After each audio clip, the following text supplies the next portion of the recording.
Shockingly, we're starting a little before our schedule. I think this is the first conference I've ever been at that isn't behind. So give yourselves a round of applause. Nobody's listening.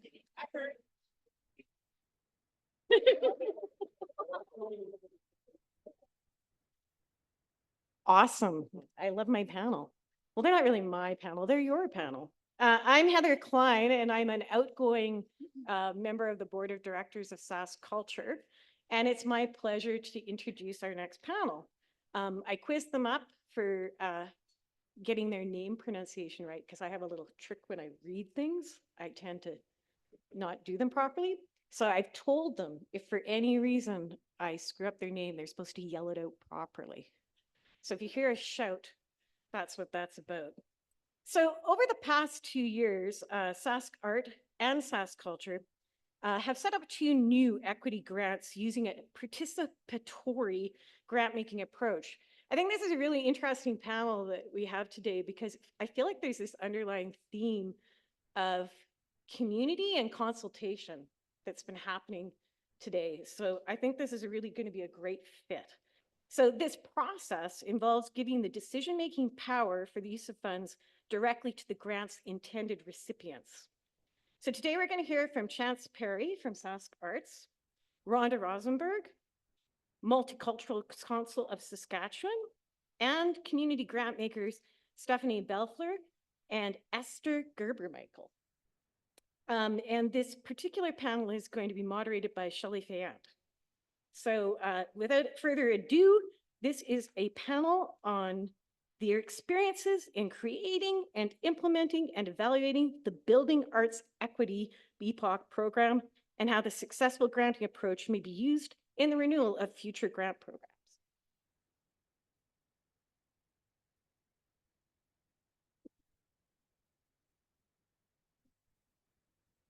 Hi, good afternoon, everybody. Thank you, Heather, for the nice introduction. We're going to just pass the mic along to our guest speakers and have them introduce ourselves. And it'll be followed by a really quick presentation. Chanz and I will take you through the evolution of the Building Arts Equity Program. And then the really interesting conversation will be with the community grant makers.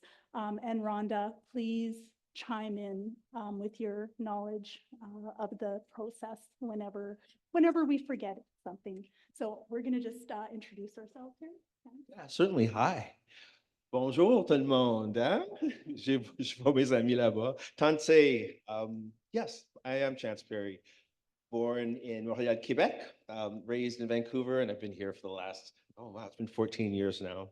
I came as a performing artist with a background in dance, musical theater, film, TV, choreography, and my world slowly changed into being in more of an administrative role. I've worked as an outreach facilitator at Globe Theater and as an outreach coordinator at Dance Saskatchewan. And oh, whoop, whoop. And yeah, and now I'm at Sask Arts, and it's been, gosh, literally 6 months being in this position. So there's lots to share with you about my experience. But I'm going to segue into my friend, Aster. I know Chance stood, but I'm more chicken than he is. My name's Aster Ghebermicael. I was born in Libya. My family was immigrating from Eritrea to Canada. And I am the youngest of 3 and a lover of the arts. And I look forward to telling you how the Bay program helped me become an artist. Hi, everyone.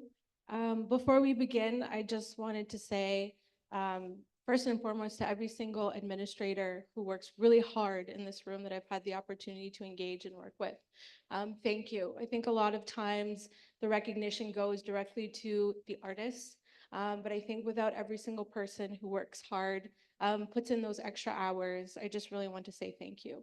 And again, to our First Nations and Indigenous people, as a person from the South, what's really important for us is that continued relationship of the connection through the eagle and the condor and having that symbiotic relation and standing in solidarity. So thank you so much.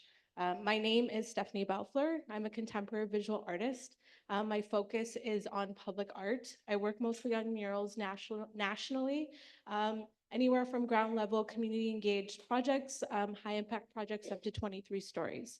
My role is very diversified in the context that I'm an administrator, I'm a grant writer, I'm an artist creator.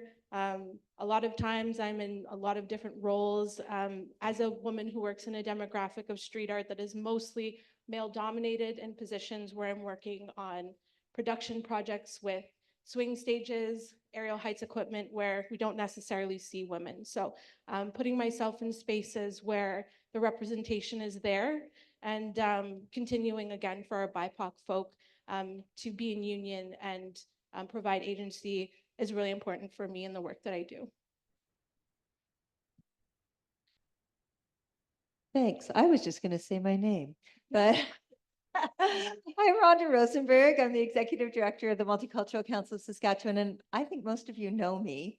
I would simply say that because of the work that we do and my own personal passions, the idea of acknowledging inequities, looking at systems and structures and individual orientations that reinforce racism and oppressions is really important to all of my work. And so the working with Sask Arts and SaskCulture in creating this seed of a program is really exciting. And we're going to talk about what's exciting about it and where we see it going and how all of us can learn from it.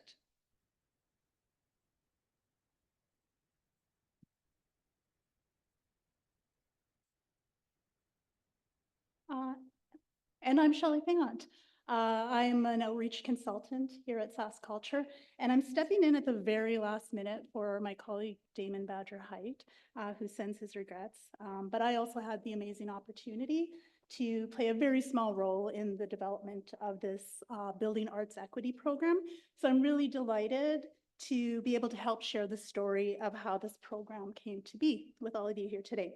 So speaking of that team, I just want to recognize all the folks behind the scenes who aren't on the panel today, because it really was a big effort by a lot of people. From Sask Arts, we had involvement with Carol Grey Eyes, who was instrumental in this program, CEO Michael Jones, Philip Adams, as well as all the Sask Arts support staff who helped take minutes and coordinate the many meetings that were held to get this program going.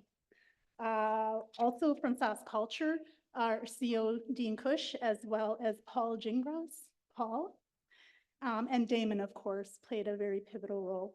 And then all of the wonderful artists from the arts community, including Aster and Stephanie, who consulted and created this program and participated as well in the assessment process.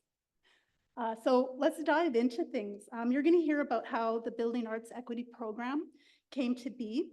We'll hear from our community grant builders about their experiences and point of view from an applicant's perspective. And then we should have some time at the end for some questions, because it's a really kind of radical idea that we've taken here and explored and found success with. And just a note to the online folks, if you have questions, we're monitoring the online as well. So just pop your questions at the end of the session into the chat box, and we'll make sure if there's time we can get to that. So with that, I'm going to call on my colleague, Catherine Falstad. She's going to set the stage for us by sharing just a really brief overview of SaskCulture's program renewal plan. Hi, everyone. My name is Catherine Falstad, and I'm the Supervisor of Granting and Technology at SaskCulture. As Shelley mentioned, this presentation, it was prepared by Damon, who unfortunately could not be here today. So I'll do my best to deliver the first few slides on his behalf. So let's dive in and just take a look at some of SaskCulture's strategic work.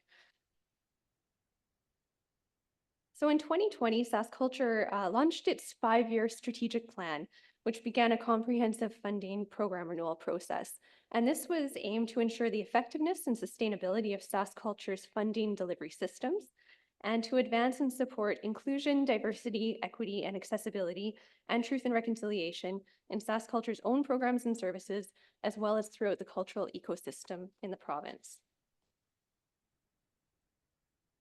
So the funding program renewal, it's a multi-year process with overlapping phases.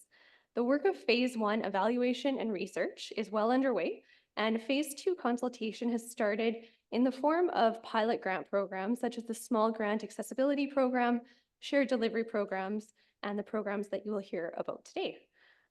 We will also be going out to connect with groups more broadly later this year and into 2025. And SaskCulture recognizes the crucial importance of engaging key stakeholders and cultural communities in this work, including the existing membership, as well as reaching beyond to engage with those not currently represented in SaskCulture's network. It's also important to note that all of SaskCulture's current grant programs are continuing to run while the funding program renewal takes place. So there's a lot on this next screen, and I don't have time to talk about all of these reports today, but most of them are on our website. A couple of the reports are new and still in development, and they will be shared soon. As part of phase 1, SaskCulture engaged Praxis Consulting to conduct a secondary research and literature review regarding the identification of leading equity funding practices. The executive summary is available on our website, and one of the major themes in this section was around participatory grant making. And I'm going to hand that over to Shelley to continue talking about that. Thank you. Thanks, Catherine. Excuse me. So like Catherine mentioned, our research pointed to participatory grant making as a leading equity practice for grant making. So what even is participatory grant making, you might ask? I know I had that question when we started having these conversations. It basically means involving affected people and communities in meaningful and authentic decision-making processes at each stage of the grant process. And there are several reasons why this practice can complement equity work.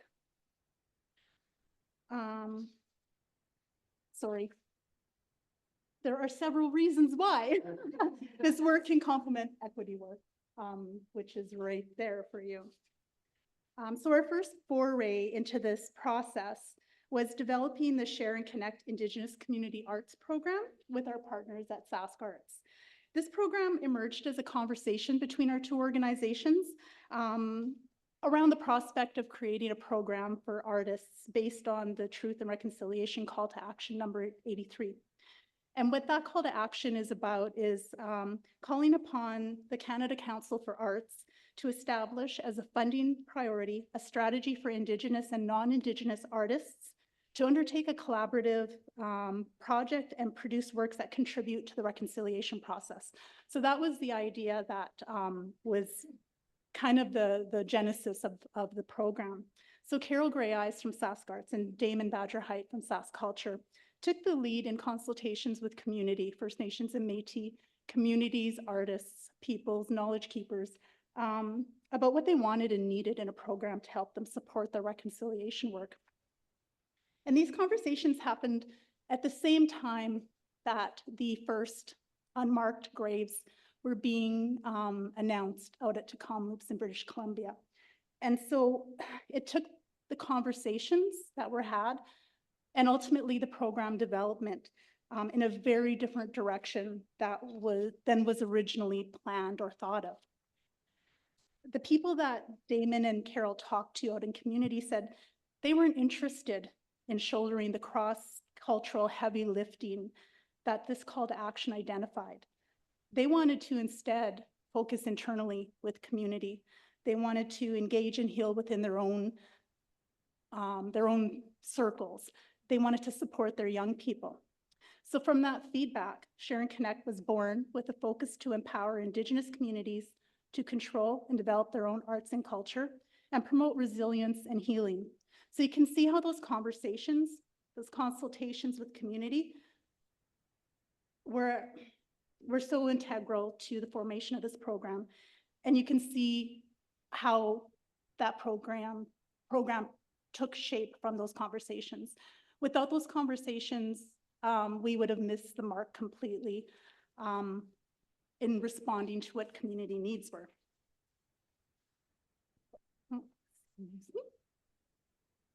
So from there, we were emboldened and excited, actually, to go a little bit further into the participatory grant-making process.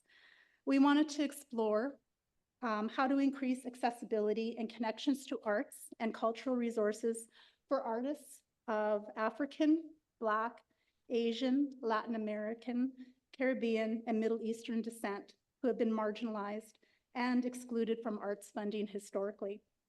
We engaged with Rhonda from the Multicultural Council of Saskatchewan to help us to develop a strategy to engage communities in this discussion. And the 5 basic principles that we held dear are on the screen there. We discussed what a program could look like, what its reach could be, what the needs of the community are, what the barriers exist out there, and what the process could look like for a program partnership with the community. Then community members from around the province, from just a myriad of backgrounds and disciplines and points of view, were engaged in a series of discussions. There were many, many meetings. I think Chanz can attest to that. But we intentionally engaged participants who didn't have a relationship to SaskCulture, to Sask Arts, who were diverse in geography, ethnicity, gender, and sexuality and disability, to ensure that a broad cross-section of diverse and intersectional voices were responding to us and informing us. These meetings were well documented, and with the support of Praxis Consulting, we pulled out this themes from all the feedback, and they put it together in a nice report for us, and it gave us the direction from there to start moving forward, and the program began to take shape.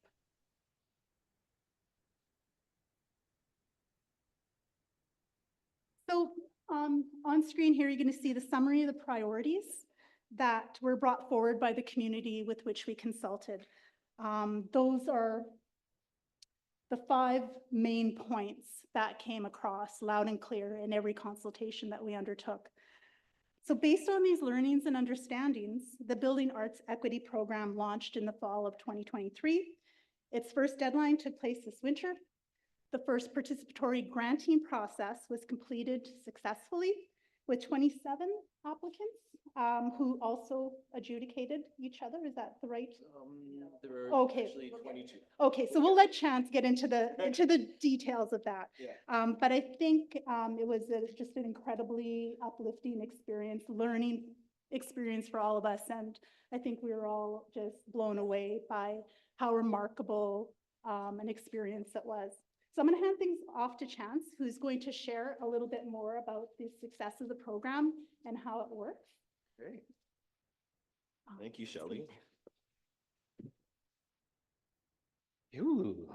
So what is this program about? It is meant to support BIPOC artists in diverse art forms, which might be dance, visual art, music, theater, literature. And we're also looking at art forms that are within traditional, contemporary, and non-traditional art forms.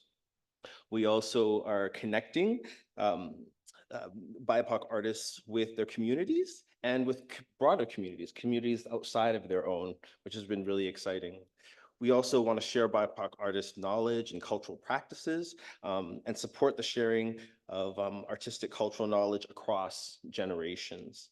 And then, of course, and most importantly, this program isn't equity, but it's a seed to begin building equity and advance the EDI priorities. So support priorities of equity, diversity, inclusion, and accessibility.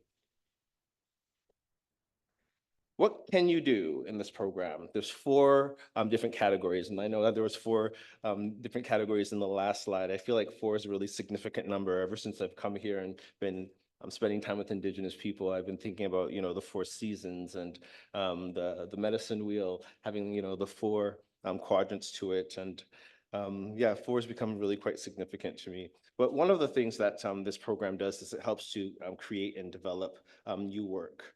So it's an opportunity for first-time applicants and underserved community members to develop new work. So if you haven't received up to $10,000 in SaskArts funding, you are eligible for this award. And what I find, this grant, I'm sorry. And what I find really exciting about this too is it's the only grant at SaskArts that provides opportunities for temporary residents. So, right, yeah, and look at all these heads shaking. They're like, yeah, we know we fund permanent residents, but yes, so temporary residents, and that provides opportunities for newcomers, right? Who are immigrants or refugees and looking for opportunities to explore their cultural art forms and other forms. It's also a great opportunity for mentorship. So an opportunity to learn and work with an experienced BIPOC artist or a cultural leader. If you've finished that research and development stage and you've also completed your creation stage, you'd want to present and exhibit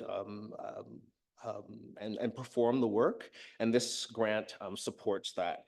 What it does is it provides initial support to BIPOC artists to share their work with the public. And lastly, partnership. So it supports artists to develop and lead arts activities in partnership with BIPOC and non-BIPOC organizations and communities. And you'll be really interested to see some of the stats. So we had 4 applications. Actually, these are all successful applications because we were able to grant 22 of the 33 applicants with funding.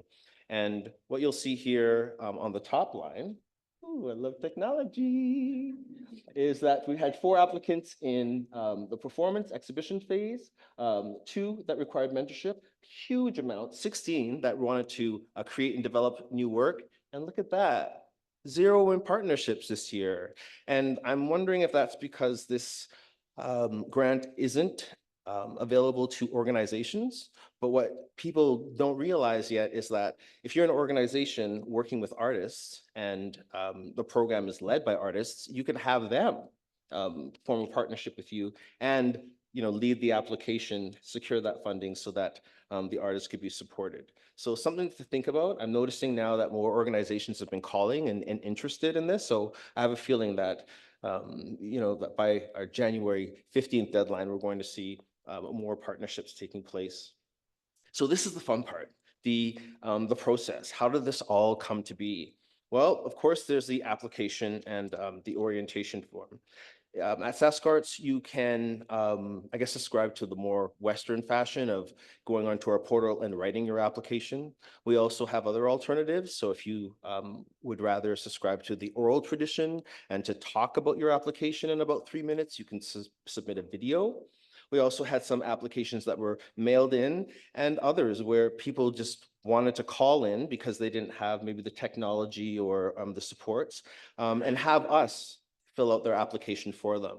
We also had some individuals who required accessibility support, and we have funds available. So if English wasn't your first language and you needed some help writing that grant or coming to an understanding of what this grant culture is all about, we could assign a translator, an interpreter, some support for you.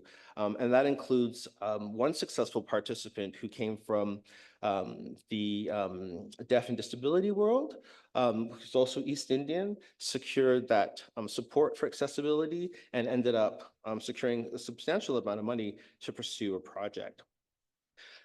Then there's the orientation phase. So let's just say, in theory, we had 36 applications, although we just had 33. It's just easier to do the math this way. We asked all of the applicants who were willing to be part of the participatory review process to come and meet us and to talk a little bit about the program, see how they were feeling about the program and its process, and to really prepare them for the next 2 phases that were to come.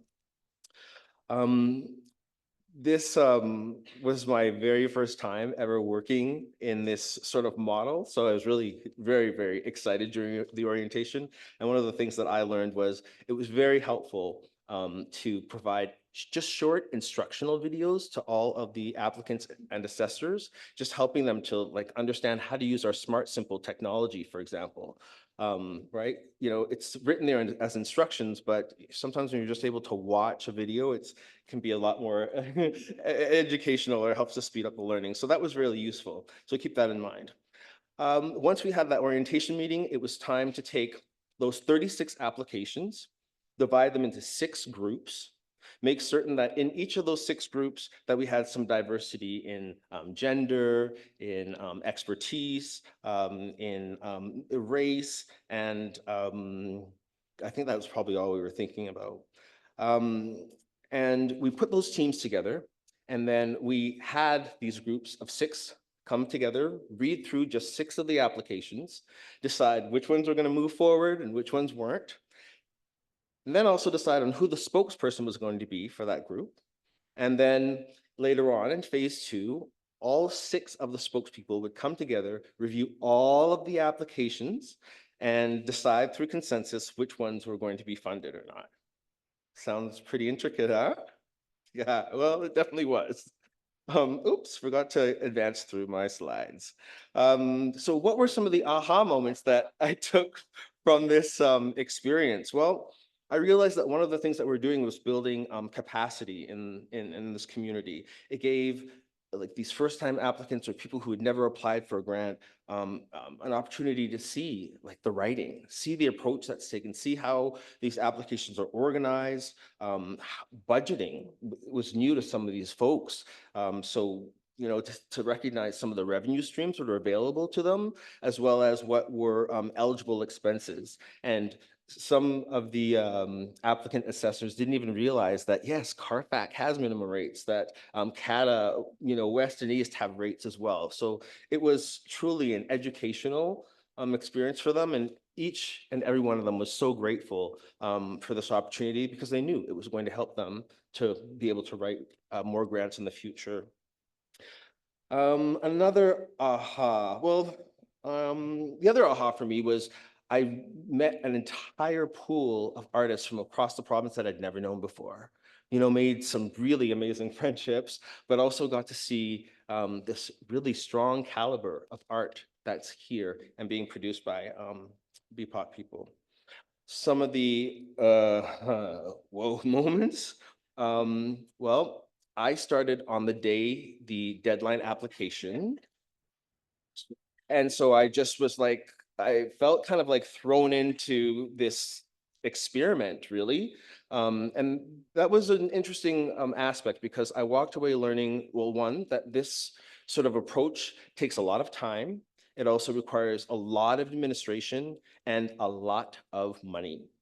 All of the people who are involved in the orientation, in phase 1 of our peer assessment were all paid. So imagine 30 applicant assessors being paid for that. And then I think we had like four or five in our final group. Usually when we're doing, you know, peer review panels, there's usually 3 or 4 at SaskArts, but we had, I think, do we have 6? Look at that, right? So just imagine how much more it costs.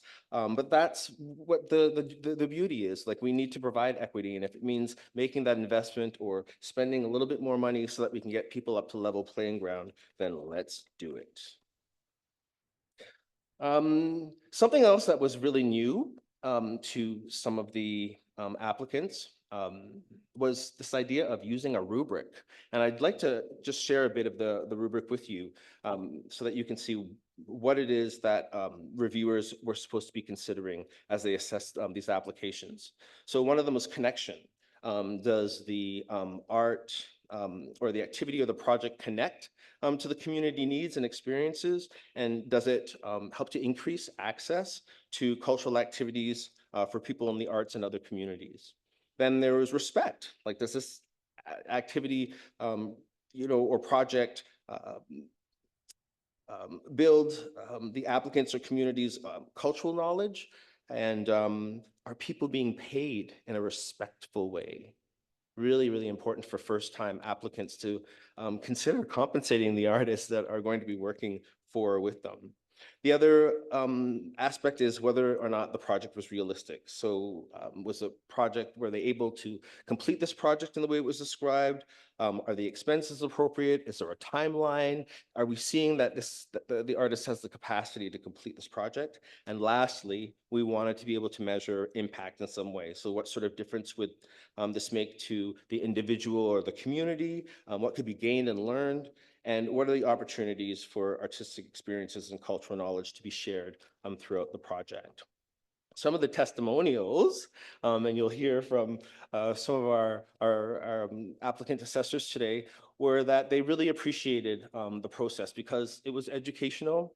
Some people have never considered rubrics before, so now they're going to be looking at a rubric and also taking their ideas and meshing them together because they know that their application is being measured by this rubric. And then others were like, let's just dump a rubric, right? And artists don't want to have to, fill these or check these boxes. They just want to make art for the sake of making art. And I thought that was fair. So this is a program that's still going through its experimentation phase. It's still going through analysis, and it's like a living tree document. It's going to change and shift depending on what the community wants it to be. So I love stats. We can get into, the quantitative aspects here. So we had 33 applicants. 11 didn't make it through the first phase. So there were 22 applications that were funded. What's really exciting about these figures is 18 of those 22 applications were fully funded and the other 4 were partially funded. So exciting. We were able to put some money into people's pockets. Do you guys remember the Jeffersons? We're moving on up to the top. We finally got a piece of the pie. Yeah, right? And here I'm showing you that we were able to get pieces of this pie, right? People who are, historically marginalized or underserved were able to get funding for their projects. So I wanted to be able to show you what sort of areas were funded. We had 1 application in dance, 1 in literature. We had 2 in media arts, 5 in multidisciplinary, 5 in music, 1 in theater, and 1 in visual art. And I just wanted to give you an idea of what some of these artists wanted to do with the funding they received. So the dance, there was an artist who wanted to explore Taoism and improvised dance. We had someone in the literature who has created a series of children's books that she wanted to launch. We had a couple of media arts artists. One wanted to showcase the beauty of Black hair, and another wanted to head all the way back to Nigeria to develop a screenplay. In multidisciplinary, wow, did we ever have a lot of applications. Some wanted to explore art through community engagement. Some wanted to do some weaving in Mexico or explore Japanese art forms. And we had quite a few Persian artists who wanted to explore their traditional art in a contemporary light. And in the music world, we had lots of people who wanted to write and record new music, some artists who wanted to blend African and Canadian beats, a free music concert, and a gospel music workshop that took place over a weekend. In theater, we had a request for new script development, and so many applications came from the visual arts community. Some wanted to spend almost a year working on new works. Some wanted to be involved in mentorships around cultural identity and collaborations that would then turn into an exhibition. And we had a couple who wanted to explore Persian calligraphy and painting, or explored ancient Persian patterns and designs. Pretty neat, eh? Yeah. So I think it's time to engage in maybe a Q&A panel, but I'm wondering if anyone has any questions before we transition into that. There's one. Yeah, please go ahead.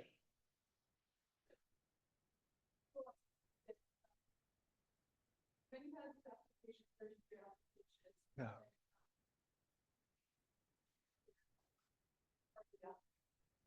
Yeah.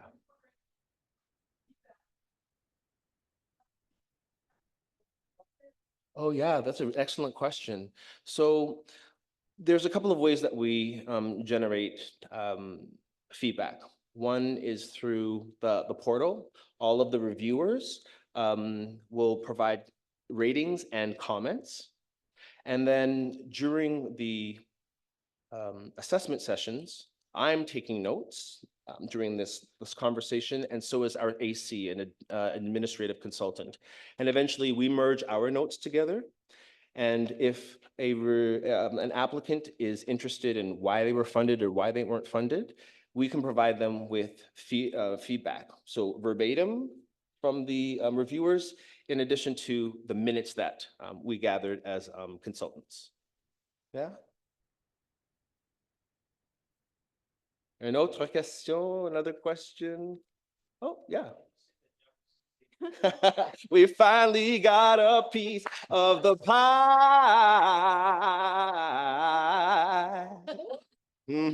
All right, well, thank you. That's a tough act to follow. But I will persevere and we'll carry on to actually the really interesting, I think, part of the conversation, which is chatting with Aster and Stephanie about their experience being in this inaugural cohort of community grant builders. It's funny, we were chatting at lunch just to kind of, get to know each other and we'll talk about. And I used the term radical transformation because, like Chanz mentioned, this was an experiment that we undertook. And I think there were a lot of unknowns and a lot of, apprehension from everybody, applicants, like the people who were working on it. And it's funny because Stephanie's like, I think those were my words. And it was, one of the applicants even used that. So I think that speaks a lot to what the formation of this program, how it was perceived, and there was apprehension, but there was also a lot of excitement because it's breaking the mold of traditional grant making, right? It's opening doors that historically have been closed to marginalized people for many years. And I can, from a First Nations perspective, our art was diminished. It was called handicraft, right? We couldn't get funding. People didn't see the value in it. They didn't understand it. And of course, now we know that it's, as Holly shared with us this morning, it's so much more than pictures or songs. There's meaning and depth of expression and authenticity and community and generations of knowledge imbued into what is created. And I think our participants saw that and responded to it in an amazing way. So I'm really excited again to welcome Aster and Stephanie. And so we've got some questions for them that are kind of preloaded, but once we've gotten through this, we'll also invite questions from the audience because I think they have just a wealth of experience and knowledge that we can all benefit from. So Aster, we'll start with you. Why do you think programs like Building Arts Equity are needed? To answer this question, I really have to tell a story, so forgive me. So I'm going to just tell you a little bit about myself and why this is important. I grew up with immigrant parents in Saskatoon, where we really, in the 80s, did not see a lot of people that looked like us. On top of that, I was a child who had a childhood illness. I had undiagnosed ADHD. I just felt like a completely different kid from all the kids that I've seen in my primary years. I knew that I liked arts because that's where I probably felt the most safest in education. I loved everything to do with dance, music, drawing. It was where I was able to get lost in my imagination. When I got to high school, it was Shakespeare when I really realized that, okay, this art thing is something I could really grab onto. And then in my adult years, I kind of lost that. I was hiding. I was maybe even dimming my light, if you will. I just wanted to be like everybody else. I didn't like that I was constantly picked up as the token Black girl in the party, if you will, or having to be performative all the time with my peers. So as I got into my 30s and my 40s, and I really started to understand that arts is something that allows me to use my authentic voice. A girlfriend of mine, over COVID, we were talking about how certain really huge impactful moments happened. With the death of George Floyd, I realized I had just hidden so much trauma growing up in a province where I wasn't seen and I wasn't heard, and I just really dimmed everything that was about who I am, you know, an Eritrean Canadian, you know, and woman to boot. So there's a whole different line of rules for me at home, but I tried to be myself when I was away from home. So long story short, my girlfriend and I decided to do a podcast about mental health for those who are immigrants, for those who have had different experiences growing up in Saskatoon. And we were just, you know, Googling, you know, grants that maybe we could apply for. And it was like as if, you know, the sun shone through the window and we see building arts equity program, BIPOC. And I thought, that's me. That's actually me. I can apply for this program. And at the time, I'd never done this before. So I just kind of like put together something like pretty insignificant. Didn't really think all about it. Chanz calls me and he's really coaching me through this. He's like, so like, you're probably going to want to get a biography together, all this kind of stuff to help you along, you know, with your chances of, you know, getting this grant. And I'm like, oh yeah, sure. You know, going through it. Finally, I get into the program. I was one of those, I will admit, that did not get the grant. However, I got something much more important. It was the experience. It was, don't make me cry. It was the experience. And most importantly, I was opened up to all these artists who had these amazing voices and just great works. And I just sat there in awe of them. And I felt like an imposter, really, because I was like, who am I to judge their art?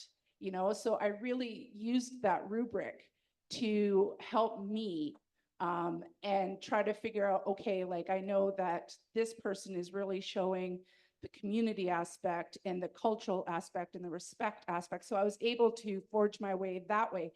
And when we were doing the group talk, pardon me, when we were doing the group talks and being able to see them, listen to them, talk about their art so passionately, I would also understand that, oh, I have to maybe change my way of thinking a little bit and realize that I wasn't coming from that particular place. So for me, the Bay program was eye-opening. It was like my mentor. I knew exactly what I need to do the next round. If it would have been me a year ago, I would have never applied again. I would have thought, like, what was I doing? You know, I'm not an artist. But just taking on this whole assessors program, and I went right to the end with it, even though I wasn't getting funded. I knew that I was going to help other people get funded and have their voice heard. So I'm getting emotional because I'm passionate about it. It allowed me to have enough grace to say that, yes, I am an artist and I do deserve to be seen. And so do they, each and every one of them. And it was hard to say no to some people, but I knew they had the opportunity to take the feedback and come back again and try again, just as I will. So that's why it's important.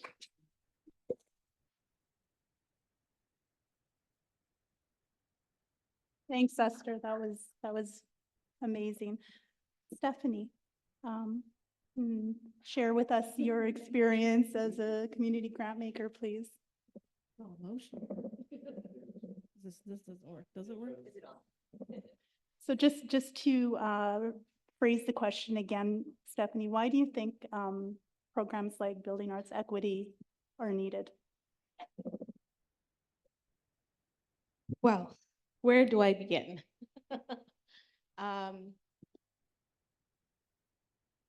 Anything related to community for me has been the heart and soul of the work that I do and have been doing as a public artist for the last 15 years.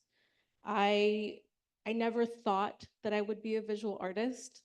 I always knew that I would be a creator and an artist, but visual arts for me were like super messy, not interested. I was a very uptight person. And the idea of putting myself into a space where I had to have deep introspection took a lot of stepping into my fears and really challenging parts of myself that were very uncomfortable. I think a lot of this is brought up in the context of arts as a process of therapy and healing.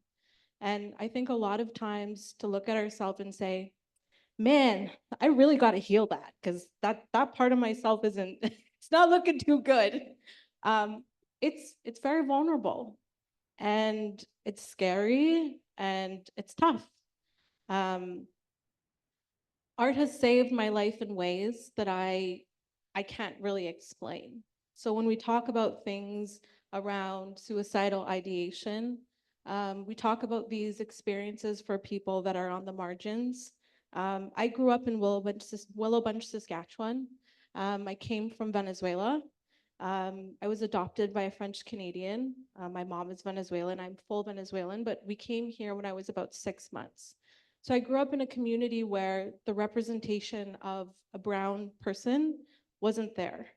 I spent a lot of my recesses out in the back of the schoolyard, being told by a lot of kids that I was ugly because I was brown, I wasn't good enough, and I would never get anywhere in life. This is something that I in many contexts and places in my life that I've always faced these sorts of challenges. But one thing I knew from myself was that it's important to persevere through things that are difficult and traumatic. And it's also important to find other people like ourselves and find other people who are willing and have the kindness and capacity to come in togetherness. So I think what was really beautiful about this this program, this initiative was, I am always a champion of let's do shit different. I want to go the other way. I'm not interested in following the normal. I'm not interested in doing what everybody else does. So I think for everyone who is a part of this, who has championed things like this to say, we want to do something different, you got to really pat yourself on the back. And if you're doing that in your own world, please, I continue to encourage you to do the same. But this program is really important for me because it allowed me to have relationship with a diverse group of community that I didn't have growing up, that I don't have sometimes in other spaces. It challenged me intellectually to not be biased, to not be rigid. There were some things that people would propose that I know her and I had conversations about, like there's too much ambiguity to this kind of project. I don't understand. And I think it's important to have those conversations where if we don't understand something, how can we understand? So yes, I'm so grateful to be here and I'm so thankful. And I think everyone who's doing this work, like I said, I hope that you continue to do the same. And I think when we're talking about equity and sustainability, supporting marginalized groups of people, we need to have these conversations, but also implement them. When I go out in the world and I do this work as a visual artist and work in the public arts sector, I'm not interested in being the teacher. I'm interested in being in partnership. I'm here to learn. I'm here to figure out who are the kids that are eager that I can offer them funds, that I can give them my time and my energy. So I think stuff like this is paramount. It's transformative. It's really freaking cool. And I hope that we continue to do work like this.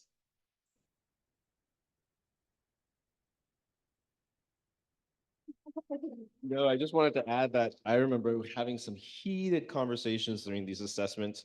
And I just want to take this opportunity to actually acknowledge that we've lost someone really important in our BIPOC community. For those of you who are familiar with Clyde Boucher, he's based in Saskatoon. He's a photographer from Jamaica, just recently passed away. And he was one of the fellows that was on our assessment teams. He was in a really heated argument with Aster, and it was so beautiful to see them respect each other's differences and agree to disagree, and to be able to come to a consensus just through conversation and through listening, and be willing to be flexible and sometimes change the way that we think, or yeah, just try things a little differently. May I share a little bit of something? You know, when I was growing, I didn't start applying for grants until like 2015, and I'm 54 now, and I've been in the entertainment industry for since I was 16 years old. And I didn't apply because I didn't think that, one, I was going to secure any money, because those who were getting the grants were all very Eurocentric. They were practicing very classical art forms. And I wasn't seeing people that looked like me who were getting these grants. So it immediately discouraged me and made me feel like what I had to offer wasn't really important. What Bay does, I feel, is it provides an invitation to people like me who felt like, you know, underserved, an invitation to say, hey, like, come. We want you. We want to be able to help you. We want to support you. And being a part of this this initiative for me is super, super exciting. And I see that you are all finding it exciting too, because I see this light behind your eyes. But I think I'll stop now because you probably have some more questions and we need to stay on track. Oh, we're doing fine. Oh, yeah? Yeah, we're doing fine. Well, in that case, Yeah, please, Rhonda. Thank you. I want to pick up on what Stephanie said about being the kind of the learning together and the taking risks together. When we were developing the program and we started talking about the not only wanting to create a program based in relationship that was about equity for people. I don't have the whole list off the top of my head, but African, Black, Latin American, Asian, Middle Eastern, basically people who are non-Indigenous who are discriminated with racism, right? And that was who we wanted to target with it. We wanted to engage and consult. And then we started talking about this participatory grant making approach. And there was a lot of fear in the room. And then I thought, you know what? I've done this before. When I first moved to Regina, I worked for the United Way and I was the youth leadership coordinator. And I feel so privileged now that this was just how we structured the program that we worked in, is that I had a youth allocations committee who were teenagers, mostly from the same schools that we were working with. And we created a process in which they read everyone's applications. And then we actually had interviews with all of the groups that were applying for the grants. And what I found, and this is what sold our whole committee on doing it this way, was that not only were people fair, they were just so unselfish. So I heard these teens saying, you know what, my group could probably do without this little piece of funding that we were asking for to make sure that they're able to do this. That when we start to see the whole picture and what everybody wants to do, we want to see it all succeed. And that was what really, I think, drove our 3 organizational partnership into saying, let's try it. Let's take a leap into this experiment. And I think we really heard clearly from Aster and Stephanie that it works, that we're still learning, we're always going to be learning, right? But that this is really why, it's worth trying things that are new. And it's really that there are so many benefits from people making decisions about things that affect them, no matter what those things are. And I super appreciate Esther's comments about, I didn't get the funding, but I learned so much and I'm here now talking to you about it, right? And this is not a one-time grant, right? Yeah, I think that's it's really important to be able to take risks, but know that there are people with experiences out there that we can learn from and that we can keep growing and building and yeah, like it's worth taking those risks and I think we're going to get into this next. Like, where do we see this going? So I won't steal that now. I'll hand this back to Shell. Thanks, Rhonda. One of the really interesting things about the process, and Rhonda kind of alluded to it, was the self-assessment, right? And I can tell you that when Rhonda first brought this forward, we were like, you know, granting is competitive and it can get very, you know, very intense. And how fair is it to, you know, put a community or communities together and have them assess each other? And I think, you know, I think some of us had confidence, you know, being a part of a community where we uplift each other, where we support each other, where we help each other. It wasn't, you know, that radical to some of us, but I know that there was definitely some conversations out there about, oh, this is not going to work. But that was one of the pieces of the whole process that stands out to me, was that at the assessment, these artists were all just so supportive and uplifting of each other. You would never know it was a competition, that this was a competitive grant. And I think that just speaks to, you know, the need to break out of these traditional molds that have been instituted many years back by people who at that time, you know, that was what they knew. We know better now. We know now. We've seen success. We've seen results and impact of community consultations and taking direction from community, meeting community where they're at, what their needs are, finding out from them. And yeah, you ladies just handled those assessments wonderfully. So that was one of the pieces that will, you know, stand out for me. So speaking of what stood out for you for this process, Stephanie, what was the positive and the negative, or, you know, if you want to share of the process, because this is an evolving process, right, Chanz? Like, we will come back to the program and tweak it as necessary after each round to keep finessing it. So in your opinion, like what was the, you know, what stands out for you in terms of what can be improved? Hello? Okay.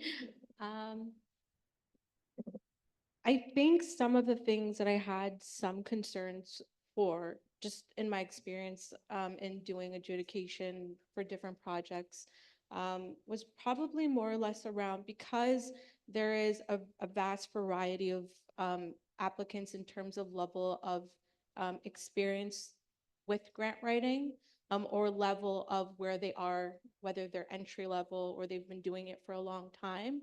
A few things that I just noticed, and this is probably something through the process that will get maybe fine-tuned or adjusted, was sustainability is really important.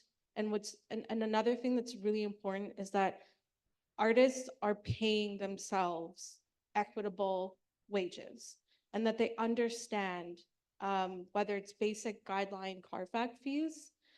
This is where I had some concerns, where there were some people who were probably not paying themselves what I think that they should have in terms of industry standards. And that's where I don't think it was a major red flag, but I think this is something that's teachable. We need to honor one another within the artistic community and allow us to lift one another up and say, hey man, I don't think you're paying yourself enough. Like, you deserve better than that. And it doesn't matter where you are in your practice or your career. So I think that's the only thing. But it was a very positive, like, the relationships that were formed between all of us and the conversations and the discussions. I think what I really valued was the fact that I had an opportunity to engage with multidisciplinary artists. Usually when you do any kind of jury work, you're kind of doing what you kind of already know. And that's not really expanding your own intellectual concept or perceptions of, well, what do other artists do? So I think this was really important in building the capacity of, what is my understanding when I go out in the world and I want to champion all kinds of arts and not have a biased opinion. So I think it really changed my mind about how I will move forward in the world when I'm wanting to support other artists. So I think it was really beautiful in that way, for sure. Yeah. Thanks, Stephanie. Aster, same question to you. this is where you're going to tell the professional and the person who's just entering the arts world. Number one, I didn't even know what Carfax was. She told me at the table. Uh, I am really learning. Number two, I told Chanz this throughout the whole time, and I really have to thank him for helping me. I'm a neurospicy woman. There was a lot of art speak and there was a lot of reading, and that was daunting. So I think that would have been maybe the one thing I would have changed. But what made up for it was when I had an opportunity to finally see the artists during the group discussions, and they had an opportunity to tell me about their art, you know, like I am a emotional person. So to see them speak with such emotion and where they were coming from was incredibly helpful. And it also helped me understand. So that's where I really started to like get a good idea of what was behind their art. So that is the part that I loved in being able to talk to each of them and have their ideas and what they see in this person's art. I thought that was great. The part that I absolutely loved was getting an opportunity to just take a few steps in all these artists' lives and their background and their loves and their traumas and there was an artist who was very open about a lot of the trauma that they had had. And I was so uncomfortable with their art. And I at first was like, ooh, I just don't know how I'm supposed to grade said art. And I just had to take a moment and understand what she wants us is she wants us to see her. She wants us to understand what she had gone through.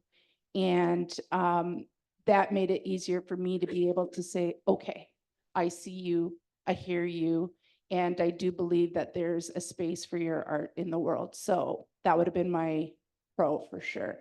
But there was a lot of artists speak that I had to learn on the spot. So yeah.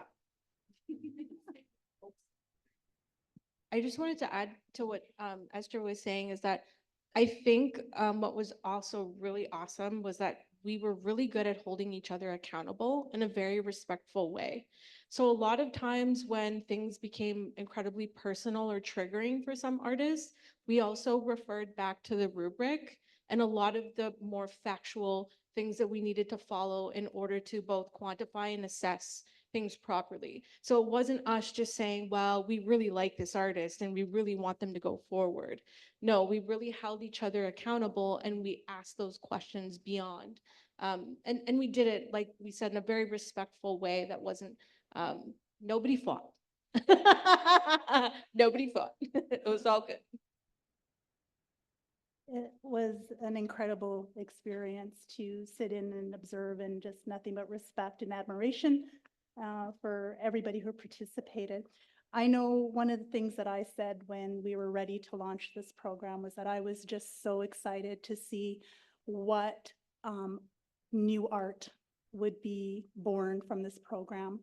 You know, for many years, I felt outside of the arts world, even though I've always been patron of the arts, collected First Nations art, we recognized it, certainly, but never felt, you know, part of the process, or didn't see how myself in it at all. And I think I've heard that as well from others here today. But that was what excited me about this process. So, Esther, what do you hope a program like Bay will achieve in Saskatchewan?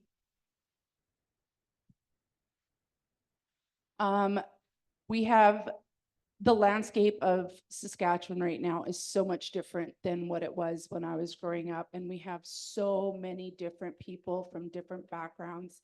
And what I always keep in the back of my head is it's, you know, depending on what their culture is, I always feel like some of these young people might not necessarily have a voice where they can freely express themselves.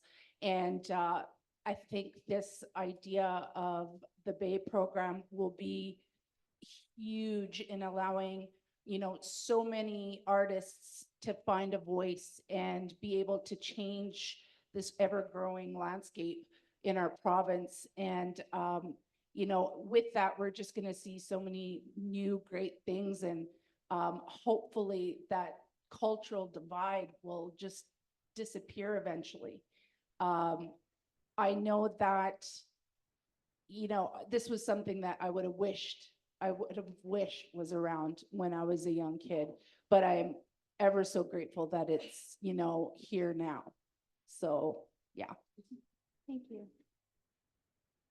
Can you repeat the question? Oh, for sure. What do you hope a program like Building Arts Equity will achieve in Saskatchewan?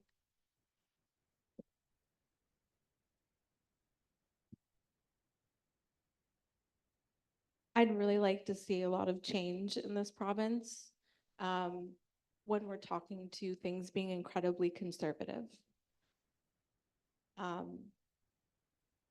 Like I said before, those of you who are doing the groundwork for innovative work, I'd like to send you good energy and good vibes to continue to do that work. I think that we owe a lot to not just, the people who are in this focus group, but our First Nations and Indigenous people first and foremost. It's a privilege that I have been able to come to this country and live on this land, to practice my art and do what I do.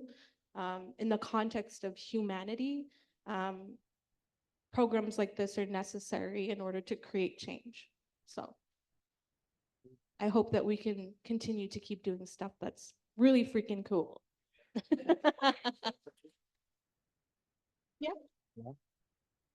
And the positive aspect is I'm already seeing change. Like I'm already feeling gratified by the program. And I'll tell you why. We didn't want to create a program that was kind of just for, how can I put it? A ghettoized sort of program, just for people of color. I think this was meant to be a beginning for applicants to start learning maybe more about the grant culture. And what I'm seeing, why I'm gratified is because we have a deadline coming up soon next month. And I'm already seeing, first of all, new applicants come out of the woodwork. So that excites me.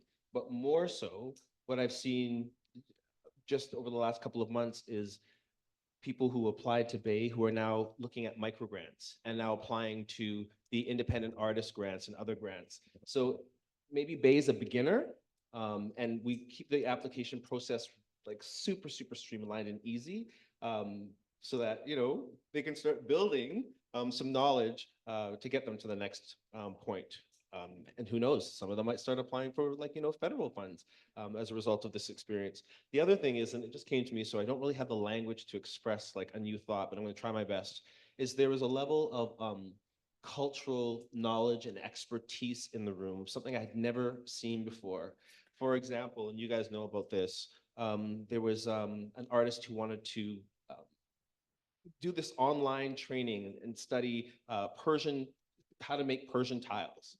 And I mean, none of us on the panel, aside from the Persians, knew that it would take months to be able to develop this ability. So having someone from that culture in the room say, no, realistically, this could never happen. Someone with that cultural relevance, cultural understanding made, I guess, the decision-making process more realistic, And so that's something else I really felt that was important about this program, authenticity. Mhm. That's it. Thanks, Chanz. Rhonda? How are we for Oh. time? Okay. Okay. Speak to equity then. before Okay, so Ron, yeah. started, but that's really where I'd like to go. Okay. I think it's really important to, I want to, I guess, build on what Chanz was talking about. The program is really called Building Arts Equity for a reason. And actually, I want to say first, just in case anybody is wondering why it's not Indigenous, and that's because of Shelley or Catherine, I don't remember who, Sure. talked about the Share and Connect program. So the Share and Connect program is for First Nations and Métis people really specifically. And so that's why this program is defined as BPOC, and that is Black and people of color, which is problematic language, we know, but defined better as where people's descent comes from. So that, I want to say that, and I want to talk about building arts equity, is that we really looked at this as opening the doors, and really, Shelley spoke eloquently to arts practices that are only beginning to be recognized as arts, and artists who are only beginning to be. And so this is part of that process, and this is part of that idea of access and equity. These are $5,000 grants. Do they actually create full equity? 100% no, right? But you know what Chanz was saying is that the idea of this is about building capacity. This is about creating knowledge, creating confidence, creating networks, creating people that you know you can go to for support, and planting seeds so that all of these three organizations and you can also start doing things that are also about supporting more equitable and more participatory practices where we're learning together. And that's really why we're doing this. This program is not an end in itself. This program is about opening doors, helping to support, creating networks and confidence. I mean, even the relationship I see between Aster and Stephanie, right? Like that alone is really good, right? All of these kinds of things are the program achieving its goals.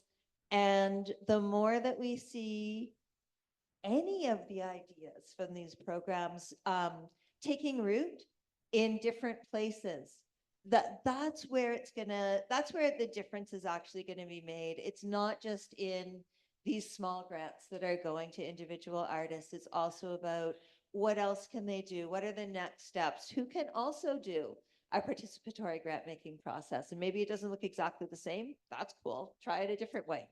But yeah, we really that's the whole idea of this. It's about recognizing who historically and contemporarily is excluded, and what can we do to remove barriers and create supports and resources to engage people and engage people in making the decisions that affect their own lives. And that's really the heart of where this is coming from and going. Do you have anything else to add about equity? Okay. Yes, please. I just want to make this comment that's really, really important to me.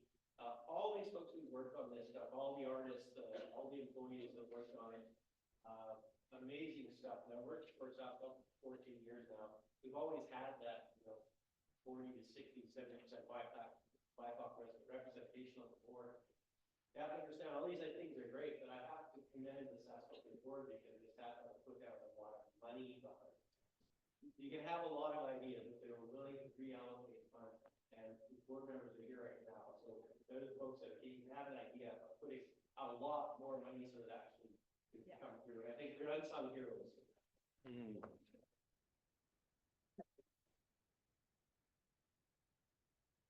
Yeah, and I think it's been mentioned that this was a really labor-intensive process. It took months and a whole team of people on the forefront, as well as, to get through the process, and then the process from SaskArts at the end. But I think Chanz said it's an investment, and a worthwhile investment that, and it's been referred to as a seed program. Those seeds have been planted, and that, we're going to see them blossom for years to come. And that's incredibly exciting for the province. So I'd like to see if there are any questions from the audience, and I see one right there. Do we have a mic, perhaps?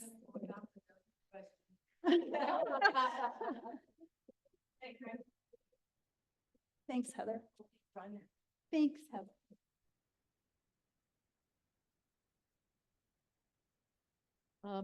My name is Donna, and I'm with the Saskatchewan Book Awards.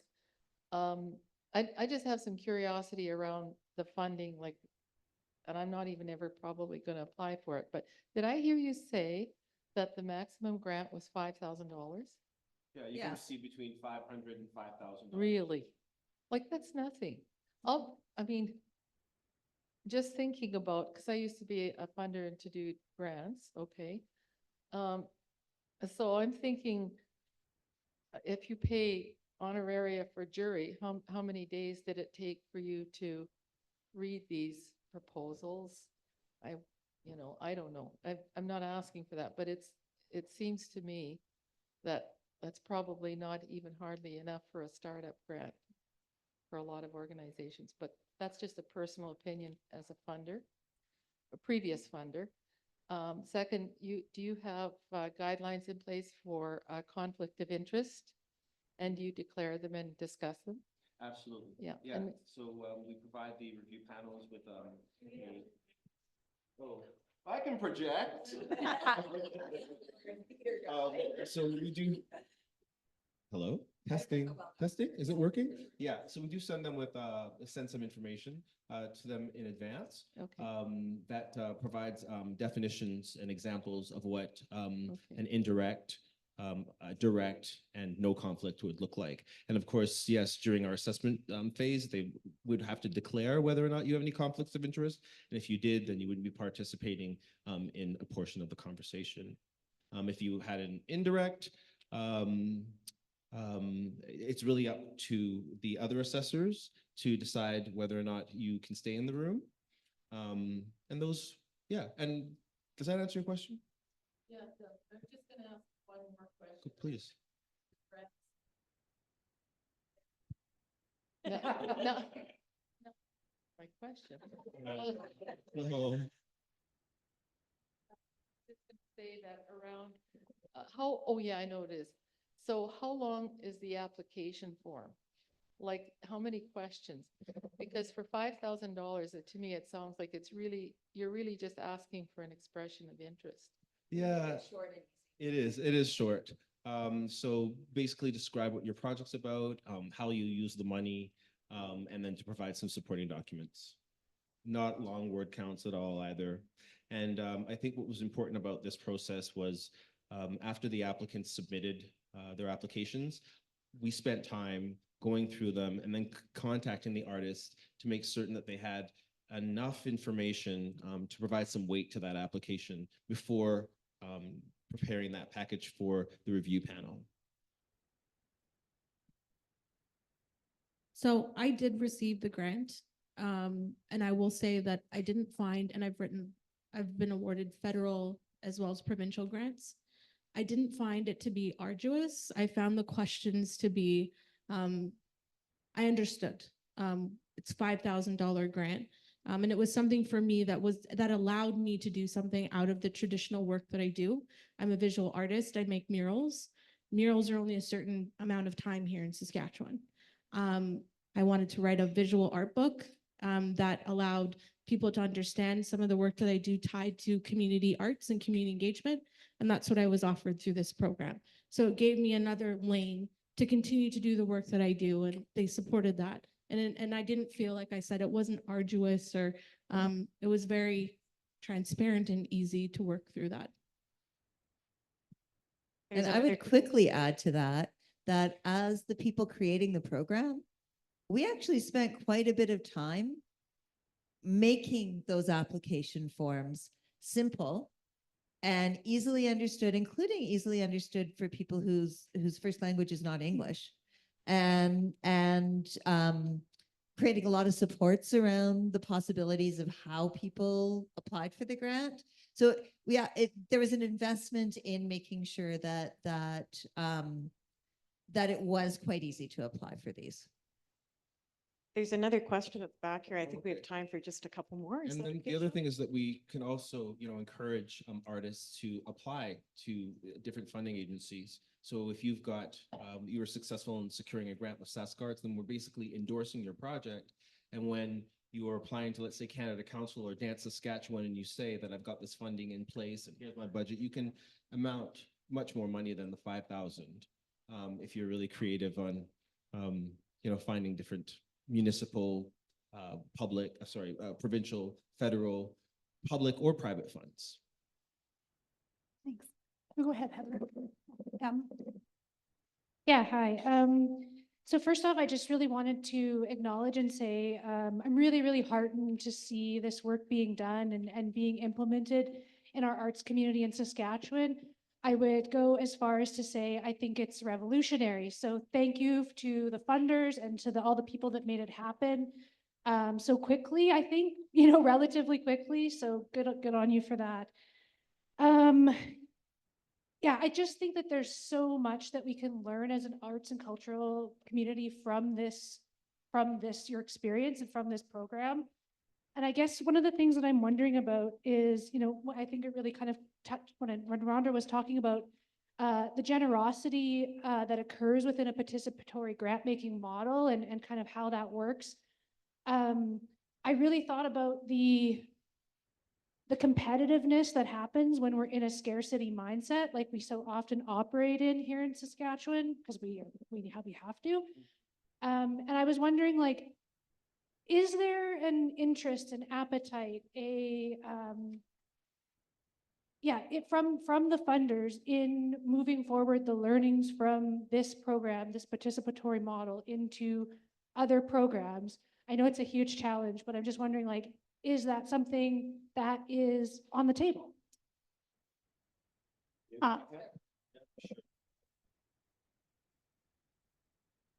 Yeah, I mean, MCAS grants are really little. However, I've already talked to our allocations committee about this process, and I'm starting to think about how we might implement a more participatory method of engaging our applicants in it as well. So, I mean, we tend to operate from an equity mindset anyways, but not from a participatory one. And so I think that we're already starting to talk about that, but I'll let some of the bigger funders speak to it as well. I'm just thinking about the various sorts of grants that we've have available at SaskCulture. So one of the things that attracted me to applying for this job was to work with an organization that has been in existence for 75 years. I thought that was pretty amazing and like the first in North America. And I thought, oh, wow, look at all these innovative things that this organization is doing. And one of the things that I noticed in the past is that we've got our traditional way of assessing grants, right, with the review panels that are looking at merit and other things. And then we also had the lottery model, right, where you could apply. If you were eligible, your name gets basically thrown into a hat and then you're selected. And then we came up with this new model. So I don't know what's to come in the future, but I can say that we've definitely played with 3 different models that have been successful. We're just gonna, we'll let this. Okay, thank you. Just wanted to mention, kind of like Chance's answer, when we talk about artists and you're an individual that's an artist, that's totally different than an organization. So if you're talking about participatory grant making and funding organizations, be they large or small, some people are making the assumption that, okay, who can I pick over here? So we have, I don't know, Writers Guild, and we're going to go through this model and how does it work? And there's assumption that we would go and talk to the Writers Guild. Well, we would, but we would need to talk to is the end user of the Writers Guild. Now that gets extremely complicated. So the answer is we're exploring it. We don't know how it's going to work in certain situations. It's an ideal situation because you get to hear from the people who benefit or don't benefit from the funds. So super complicated. We don't have something in mind where we're saying this is exactly what it's going to be. This is going to go on for a few more years and then there'll be slow, incremental changes. Just like my hair loss, it'll slowly just kind of move on. And one day you'll wake up and you'll be a skinny, lighter skinned rock. Dwayne Johnson. Yeah, Eliza. No, we need to wrap up. Sorry. I will just like to acknowledge the folks on the panel here today. We were all just this nervous ball of energy, but everybody handled it supremely well. So thank you so much for making this job easier than I thought it would be. And go ahead. Yeah, and again, let's please thank Shelley and Chanz and Aster and Stephanie and Rhonda for the great work and the great panel that they presented today. Thank you very much. And just to wrap up our afternoon today, I'm going to actually ask Kelvin to come forward and say a few words, and then we'll transition into our AGM.